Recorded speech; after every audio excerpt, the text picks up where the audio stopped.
You are probably wondering, why the hell is she doing a challenge like that? No. To be honest, I don't know. I would love to share my experience. Okay. Maybe giving you some tips if you try to conquer your sugar addiction. living a healthier diet. Do you live a diet? I actually did I don't have any time for any gossip now. Eh? Yes.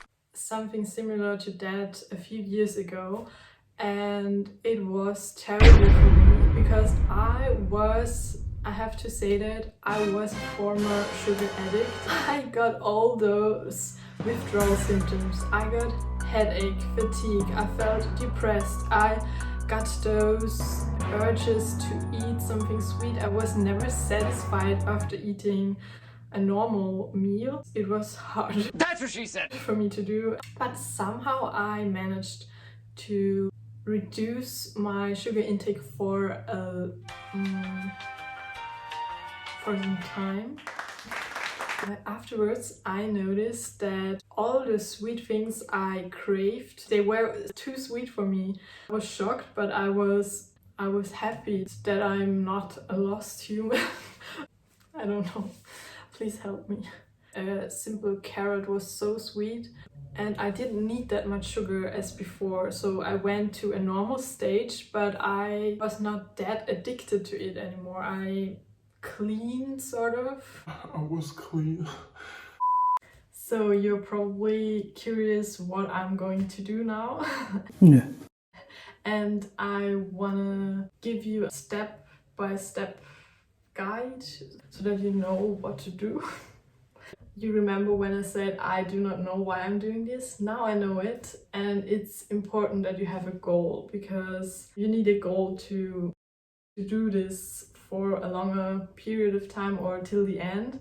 To be not addicted to sugar anymore is a good goal, but I like to specify it a little bit more, because then I can look at it and see if I achieved this goal. So for me, my goal is that I do not feel the need to eat something sweet when I'm already not hungry anymore. So just because I need something sweet. Step 2 is to think about the reasons why you do it. Like obvious reasons, because then you feel better in your body, it's healthier, it's, I don't know. List the reasons and Look your at this motivation. dude. Look at the top of his head. Because it's really important to have those reasons to look back at it when you're just thinking, oh, screw it, you know, I don't want to do this anymore. It gives you the motivation back you had at the beginning. And step 3 is how. You have to think about how you're doing this. And that's why I come into play. I will help you, hopefully, and give you some tips and tricks. Now it's time for the tips. You can just switch out your sugar cravings with natural sugar alternatives. There are a ton of options on the internet. You can just, for example, Google cookie without refined sugar, and then you will get a lot of recipes. If you do not want to make a drastic change, you can also just reduce the amount of sugar you have in your daily dishes. For me, that didn't work that well. I need a more drastic change. Another tip I have for you is to avoid having sugary stuff at home, because if it's at home, you're more likely to indulge in those sweet things. So if you have the opportunity to get rid of all your sugary things, maybe give them to someone you think would like it, or I don't know. It will make your life so much easier. To make this journey a little bit more sustainable and attainable, I think it's, at least for me, better to see it as a choice you make and not so much as something you cannot have, because if we cannot have something, we want it, and that's not what we want. Update on my first week of reducing my sugar intake. It was, I will say, pretty easy for me, and I was surprised because I remember when I did this reducing sugar experiment 3 years ago, and it was so bad. I thought this will happen again, but this time, maybe because I forgot for 1 second that I'm doing this challenge, and I drank a sugared beverage. Yeah. But I just wanted to say to you, it's okay to fail. And if my videos teach you anything, then I hope it's that it's okay to fail. It's just like in our society in general, it's always the goal to be better and achieve more and be perfect. And you would only want to see that, and you kind of forget that it's not possible to always be perfect, and there isn't such thing like perfection. It's in the eye of the viewer. I'm not giving up because I had one sweet thing and now I messed up and I cannot complete this challenge. No, I'm just okay, that happened, and I will continue to do it because I have now reduced my sugar intake so much.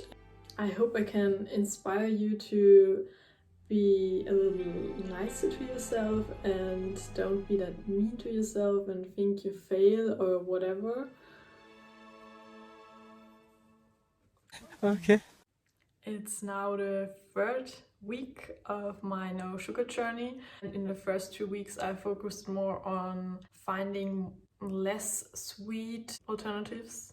Instead of an artificial sugar, I would use a natural sugar and slowly reducing the intake. I'm ready to focus on more savory dishes and take a step further, as you may say. I'm about to make myself breakfast, and instead of my usual sweet breakfast, I'm going to make myself a little bit savory dish, and you will see. Okay.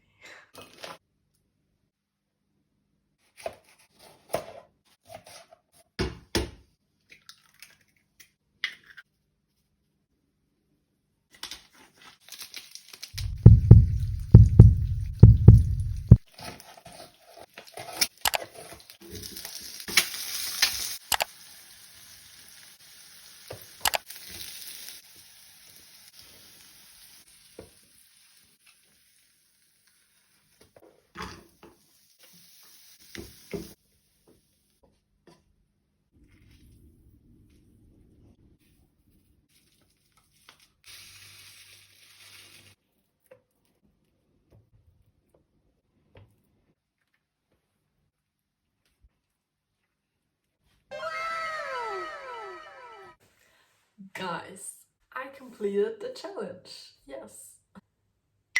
It went pretty good. I'm happy to say that I finally don't feel the urge to eat something sweet after I eat something. So I reached my goal, and that's a pretty good thing. I just wanted to say that I'm really grateful to be in the position to choose what I'm eating. I mean, by the end of the day, food is just food, and really we should not think too much about it, but I don't want to be the person to say what you should or should not. So, but I think we often forget that food is supposed to keep us alive. Food has effects on our mood, our body, our everything. So yes, that's what I learned, and see you next time.